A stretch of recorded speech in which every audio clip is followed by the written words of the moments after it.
ਬਾਅਦ ਚਾਹੇ ਕਿਸੇ ਕੋ ਗਾਈਆਂ ਨੇ, ਖਾਂਗੜਾਂ ਨੇ, ਫੰਡਰਾਂ ਨੇ, ਤਾਜ਼ੀਆਂ ਨੇ, ਕੱਟੀਆਂ, ਕੱਟੇ, ਵੱਛੀਆਂ, ਵੱਛੇ ਜੋ ਵੀ ਹੈ, 100 ਤੋਂ 150 ml ਮਿੱਠਾ ਤੇਲ, ਜਿਹੜਾ ਤਿਲਾਂ ਦਾ ਤੇਲ ਜਿਹਨੂੰ ਅਸੀਂ ਆਖੀਦਾ, ਆਪੀ ਕੋਲੂ ਤੋਂ ਤੁਸੀਂ ਕਢਾਇਆ ਹੋਏ, 100 ਤੋਂ 150 ml ਆਪਣੇ ਜਾਨਵਰਾਂ ਨੂੰ ਡੇਲੀ ਡਰਿੰਚਰ ਨਾਲ ਥੋੜਾ ਜਿਹਾ ਕੋਸਾ ਗਰਮ ਕਰਕੇ ਲਾਜ਼ਮੀ ਸਾਰਿਆਂ ਜਾਨਵਰਾਂ ਨੂੰ ਦਵੋ। ਉਹਦੇ ਨਾਲ ਜਾਨਵਰ ਦੀ ਇਮਿਊਨਿਟੀ ਬਹਾਲ ਹੋਏਗੀ, ਜਾਨਵਰ ਥੋੜਾ ਜਿਹਾ ਕੈਮਦੈਮ ਰਹੇਗਾ, ਜਾਨਵਰ ਨੂੰ ਹੀਟ ਤੇ એનર્ਜੀ ਜਿਹੜੀ ਹੈ ਉਹ ਕਾਫੀ ਹੱਦ ਤੱਕ ਮਿਲੇਗੀ। ਚਾਰੇ ਦਾ ਤੁਹਾਨੂੰ ਦੱਸਿਆ, ਪਾਣੀ ਦਾ ਦੱਸਿਆ, ਵੰਡੇ ਦਾ ਦੱਸਿਆ, ਮਾਹੌਲ ਦਾ ਦੱਸਿਆ।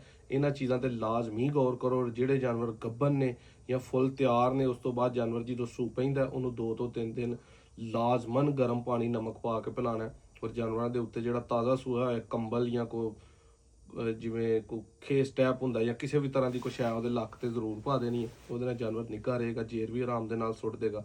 ਛੋਟੇ ਬੱਚੇ ਜਿਹੜੇ ਨੇ ਮਹੀਨੇ ਦੇ ਅੰਦਰ ਕੱਟੀਆਂ, ਕੱਟੇ ਜਾਂ ਵੱਛੀਆਂ, ਵੱਛੇ, ਉਹਨਾਂ ਨੂੰ ਕੋਸ਼ਿਸ਼ ਕਰਕੇ ਤੁਸੀਂ ਕਿਲੋ ਤੋਂ ਵੱਧ ਦੁੱਧ ਨਹੀਂ ਪਿਲਾਉਣਾ। ਇਹ ਨਹੀਂ ਭਲਵਾਨੀ ਸਮਝਣੀ ਕਿ ਇਹਨੂੰ 2 ਕਿਲੋ ਪਿਆ ਦਈਏ, 3 ਕਿਲੋ ਪਿਆ ਦਈਏ। ਹਮੇਸ਼ਾ ਜ਼ਿਆਦਾ ਦੁੱਧ ਨਾਲ ਬੱਚਾ ਮਰਦਾ, ਘੱਟ ਦੁੱਧ ਦੇ ਨਾਲ ਛੋਟਾ ਬੱਚਾ ਜਿਹੜਾ ਮਹੀਨੇ ਦੇ ਅੰਦਰ ਉਹ ਕਦੀ ਨਹੀਂ ਮਰਦਾ। ਬੱਚੇ ਨੂੰ ਕੋਸ਼ਿਸ਼ ਕਰਕੇ ਅੱਧਾ ਕਿਲੋ ਤੋਂ ਲੈ ਕੇ 1 ਕਿਲੋ ਦੇ ਵਿੱਚ ਦੁੱਧ ਪਿਆਣਾ। ਜਿਹੜਾ ਥੋੜਾ ਬਹੁਤਾ ਹੀ ਕਮਜ਼ੋਰ ਹੈ ਉਹਨੂੰ ਅੱਧਾ ਕਿਲੋ ਜਾਂ 1.5 ਪਾ, ਇਸ ਤੋਂ ਇੱਕ ਟਾਈਮ ਦਾ, ਯਾਨੀ ਕਿ ਸਾਰੇ ਦਿਨ ਦੇ ਵਿੱਚ ਤੁਸੀਂ ਜਾਨਵਰ ਨੂੰ 1.5 ਕਿਲੋ ਦੇ ਰਾਉਂਡ ਬੋਰਡ ਦੁੱਧ ਪਿਆਣਾ। 1.5 ਕਿਲੋ ਤੋਂ ਵੱਧ ਦੁੱਧ ਨਹੀਂ ਬੱਚੇ ਨੂੰ ਪਿਆਣਾ। ਹਲਕਾ ਫੁਲਕਾ ਉਹਦੇ ਅੱਗੇ ਸੁੱਕਿਆ ਚੋਖਾ ਰੱਖੋ ਜਾਂ ਸੁੱਕੀ ਤੂੜੀ ਰੱਖੋਗੇ, ਉਹਨੂੰ ਬੱਚਾ ਜਿਹੜਾ ਨਾ ਮੂੰਹ ਮਾਰੇ ਤੇ ਬੱਚਾ ਫਿੱਟ ਰਹੇਗਾ।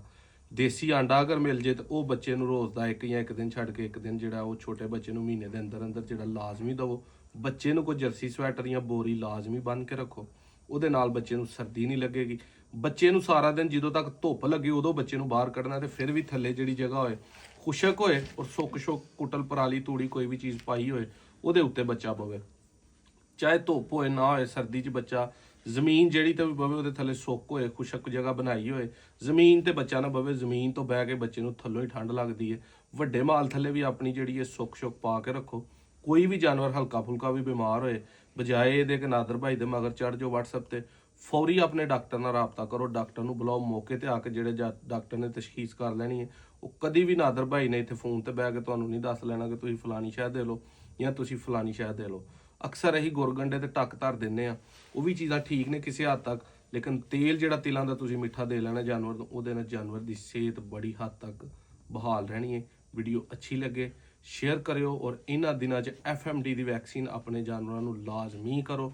ਅੱਜ ਤਰੀਕ ਤਕਰੀਬਨ 14-15 ਜਨਵਰੀ ਹੋ ਗਈ ਹੈ 2025, ਔਰ ਸਰਦੀ ਹਰ ਜਗ੍ਹਾ ਤੇ ਬੜੀ ਜੀ ਪੈਣ ਡਈ ਹੈ। ਅੱਲਾ ਮੀਆਂ ਸਾਰੇ ਦੋਸਤਾਂ ਦੇ ਜਿੰਨੇ ਵੀ ਸਾਡੇ ਵੀਡੀਓ ਵੇਖਣ ਵਾਲੇ ਨੇ ਉਹਨਾਂ ਦੇ ਮਾਲ ਨੂੰ ਸਿਹਤ ਤੰਦਰੁਸਤੀ ਦੇਵੇ, ਆਪਣੇ ਹਿਫਜ਼ੋ-ਅਮਾਨ 'ਚ ਰੱਖੇ, ਦੁਆਵਾਂ 'ਚ ਯਾਦ ਰੱਖਿਓ। ਨੈਕਸਟ ਵੀਡੀਓ 'ਚ ਮਿਲਾਂਗੇ।